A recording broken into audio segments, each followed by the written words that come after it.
I think we have Senator Ted Cruz standing by. Senator, you there?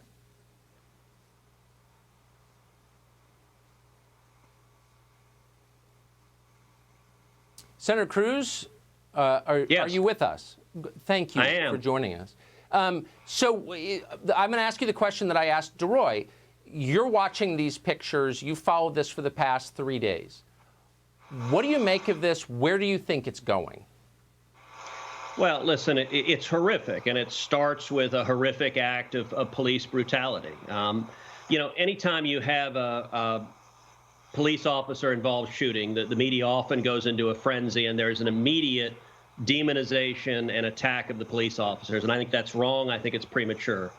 That being said, in this instance, we have a video of the incident, and we can see with Mr. Floyd, the officer, with his knee on his neck for 8 minutes. Mr. Floyd is handcuffed. He's clearly incapacitated. He's begging for his life. And what we saw was wrong. There's no legitimate law enforcement purpose for what we saw right there. I'm sorry, Senator. Let me just stop you right there and just ask a question. And I agree with you. I found the video very upsetting. And there's a lot of abuse of power by a lot of different people in charge, including the police sometimes.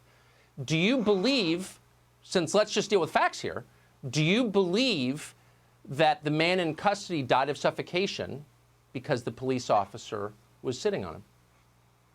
I don't know. We'll have to see what the medical evidence shows. But what wait, I do... Wait, hold on. Isn't that the question? I mean, either the cop killed him or he didn't. I mean, no.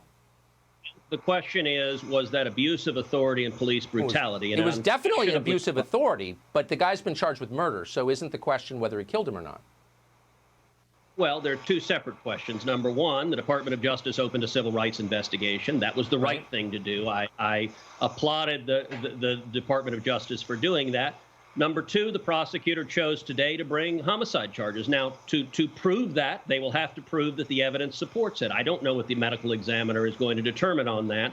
So whether or not it was homicide will depend on the evidence, but it was clearly police brutality. And it was not conduct we expect of any officer. An officer is entitled to defend himself. I totally agree with that. I think it was awful. I've seen that I covered cops. I've seen that kind of thing before, and I hate it.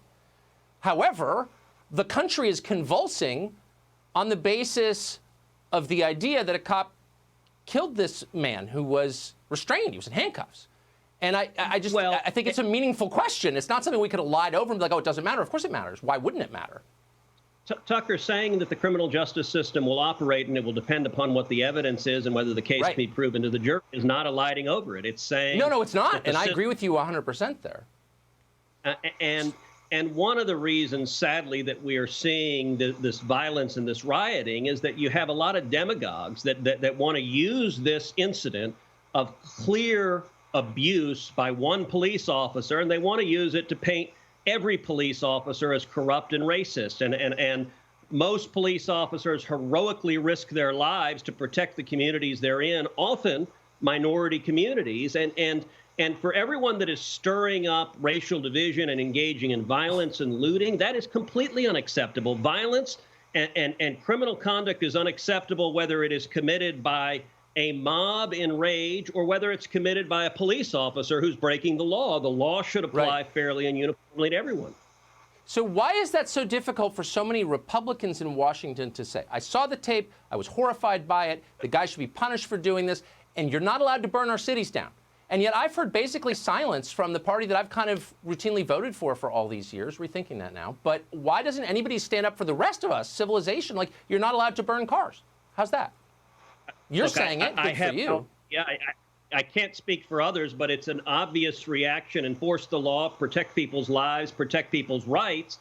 And I'll point out, there is some irony that in Minneapolis, the local officials, the state officials, the attorney general, the governor, both senators, they're all Democrats. And you get a lot of people who are playing this for partisan advantage. And yet, one of the unfortunate things about a lot of elected Democrats, and we're seeing this during the coronavirus pandemic, is that they're willing to be authoritarians. They're willing to be statists. Yeah. They're willing to send in people to arrest dads for playing softball with little girls or women paddle boarding.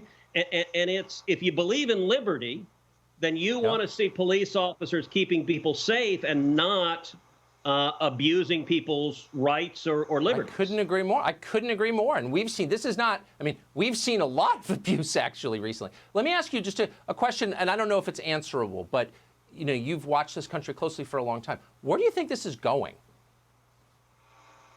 Look, I think we've always had demagogues, and we've seen, you know, you and I are both old enough to remember Rodney King and his plea, can't we just get along?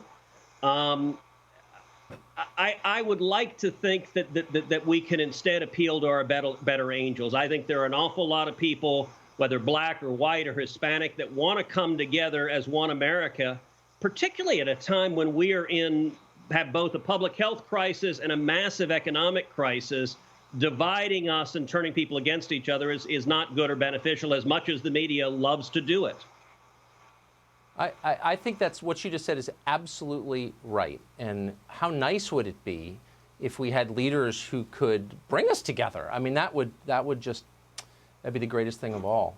Thank you, Senator. Good to talk to you tonight.